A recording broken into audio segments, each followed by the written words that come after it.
Ms. Iris Winkler from PricewaterhouseCoopers. I hope I spelled your name right.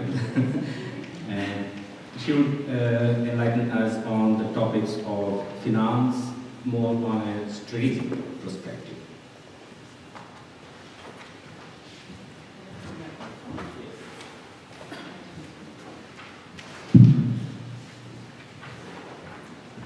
Good afternoon, ladies and gentlemen. As if you know that Bangalore, Karnataka, was my hometown for 2 years, I really enjoyed seeing this little video on it because it reminds me very well of the beautiful garden city that I enjoyed very much at that time when I lived there until 2008 only, so 2 years, 2006 to 2008. And ever since I came back then to Düsseldorf, heading the German India Business Group, with a focus in the area of international tax law, inbound and outbound investment, Germany, India. So this is also basically my focus point today. It's one of my focuses in the international tax law. So basically 10 minutes to talk about tax in India is quite a challenge, so I decided to do a really bird view, high-level perspective on that. Mitigating risks in the area of tax. So what does it entail?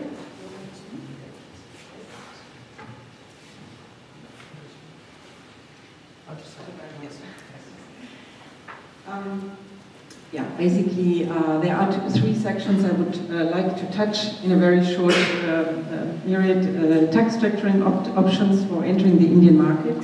Some investment incentives I have collected for some of the states, which I don't want to touch in detail, but just to show it that we have, there are certain investments for certain investors, certain investment subsidies, and the pitfalls basically as roundup at the end. What does it entail, investment aspects, from a tax perspective? We have touched the legal entity structuring. Mrs. Bhadwaj talked about how to legally structure investing into India. We have talked about, Mrs. Shara, about how to tap funds here, but how do we basically finance the business in India? That is another question that we would like to touch. How can we basically invest? What is the transaction lying behind? What acquisition type can we look at? This is something I really would like to touch very briefly only. Repayment of excess capital is maybe too specific for today, so we can do it at a different time.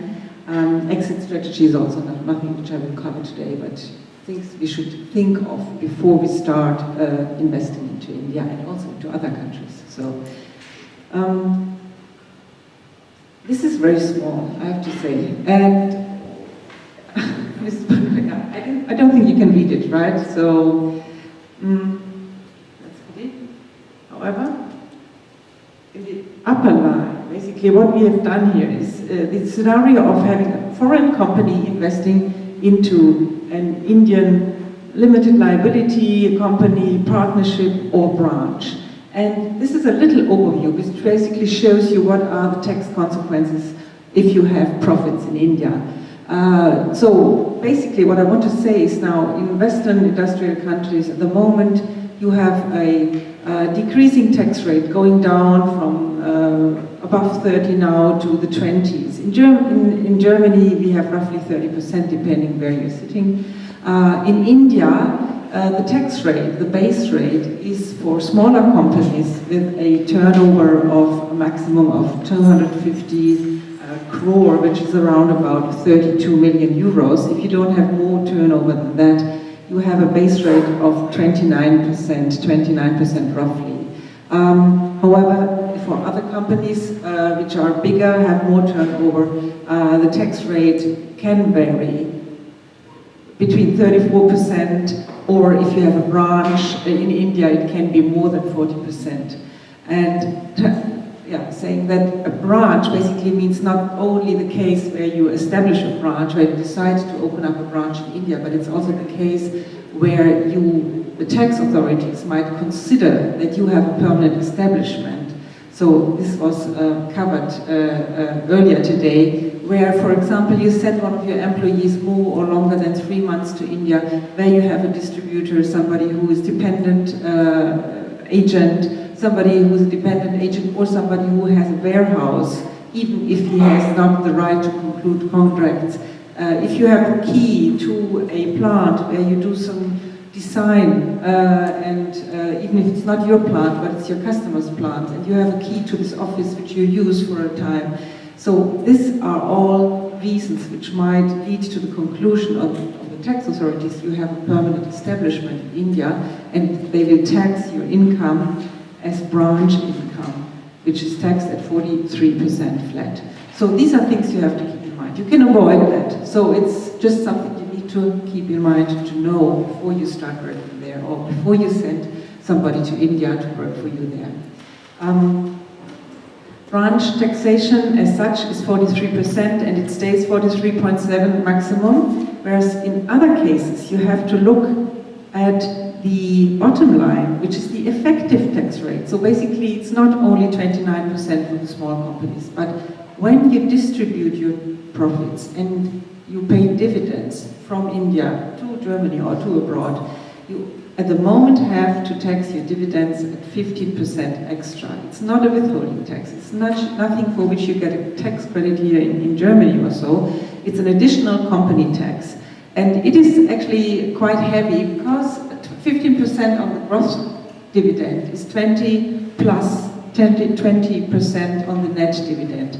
So which means, if you look at a normal private limited company in India, which distributes dividends to Germany, you might end up having up to 48% taxation overall. So this is something you want to avoid, something you can avoid, because you can, of course, set up your company in a way and finance it in a way that you don't entail so much of a dividend payment if you want to have your funds back to your home country.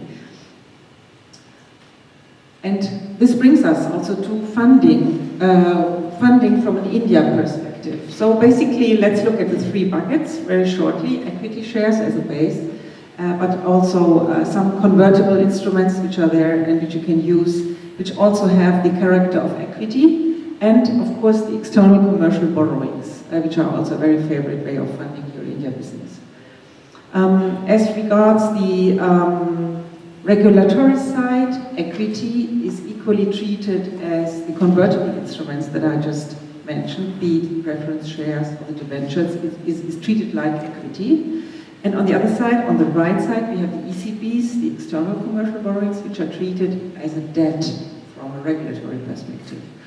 So this means when you plan to finance your company, be it via equity or be it via a convertible instrument, if you are in an industry which doesn't need an approval from the Reserve Bank of India before you set up your business, and this is most of the business, they don't need an approval, then it applies also to the equity financing of your company. It doesn't need an approval, you just do a Meldepflicht, you basically tell them that you have done that, and it is retroactively accepted. That is without approval, that's what they say.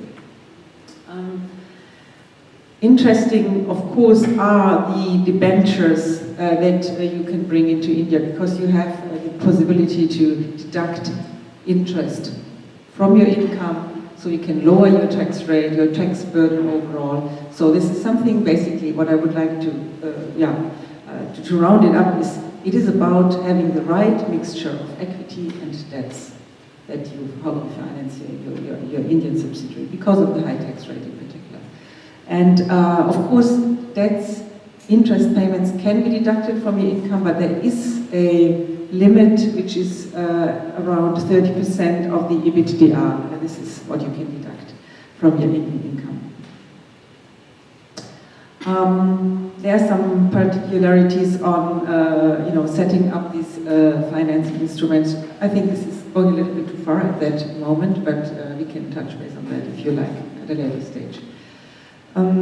Also about the external commercial borrowings, they are being liberalized during the last years, meaning earlier there were a lot of restrictions on the end-use restrictions, so for which purposes can you use these ECBs. Nowadays you have quite a lot of things you can do with this. You can finance real estate acquisition, investment in capital market, in equity investment, working capital purposes, always very important to have enough working capital in India, because it has improved now with the GST, of course, the introduction of the goods and service tax, which has taken over a huge, diverse system of Mehrwertsteuer, VAT, all kinds of taxes that were in place, and which sometimes took really long until you get your Vorsteuer refund. So you were always short on working capital in India. This, with the introduction of the goods and service tax now, it's much, much better, and I believe the payback periods have reduced. Coming to some very basic ideas about how to acquire a company in India, there are different means how to do that. Well, in this example, you are either acquiring directly an Indian subsidiary, or you do it indirectly, where you have a holding company in between. This is very technically now, but what I would like to bring to your attention is whenever you acquire an Indian company, you have to consider that the vendor, and as such, this is a taxable event in India, and that is quite particular in Indian tax law, that the India taxes the sale of shares. It's not the owner who's being taxed, but basically it is, if the subsidiary is in India, it is India who taxes this. And that is very, this is a typical thing in the Indo-German or other tax treaties, so you have to be aware of the fact that transferring shares, Indian shares, are taxed in India. And even this might even apply in the case where you indirectly transfer shares, for example, here in Germany at the upper level on the right side. That might even apply in that case. However, we believe that we have some double taxation treaty protection in this case, but you have to keep it in mind before you start doing this kind of transactions. In case of areas where you acquire a company in India which has a debt, you might think about other possibilities, which I wouldn't like to go into detail now at the moment, but you can also buy the business and then you can set it off against the losses which are there. Just some options that you have in mind and that we can discuss, of course. Should you work via holding companies because you have different subsidiaries in different states? There are certain parameters that you should think of. You choose that carefully before you do so, being that you talk about stable laws, or being that you consider that the tax network, the legislation, the bilateral agreements are there, the treaty network is good, location is good, the time zone, and so on. Which brings me to the second point, which is the investment incentives. There are investment incentives in Andhra Pradesh, in Tamil Nadu, and in Karnataka, and basically mostly applying to investment of mega projects, bigger projects, and depending on the size, depending on how many employees you plan to employ, how much you plan to manufacture, there are certain concessions for stamp duty, reimbursement of VAT, you get some subsidy for power, and others, similar to Tamil Nadu, basically goes in the same direction, as well as in Karnataka, reimbursement of GST, stamp duty concession, free loans, interest-free loans, and so on. Pitfalls to be avoided while investing in India is basically, to summarize what I have said, avoid permanent establishments, as I said in the beginning. Be aware of having a good financing structure, a good mix of equity and debt, to avoid dividend distribution tax, or to keep it low at least. Be aware of future repatriation of capital. And think of investing through a favorable treaty jurisdiction, and this is something which I cannot really go into detail at the moment, but which we can discuss on the side. And I believe this is it for the moment, and I'm happy to take your questions later. Thank you.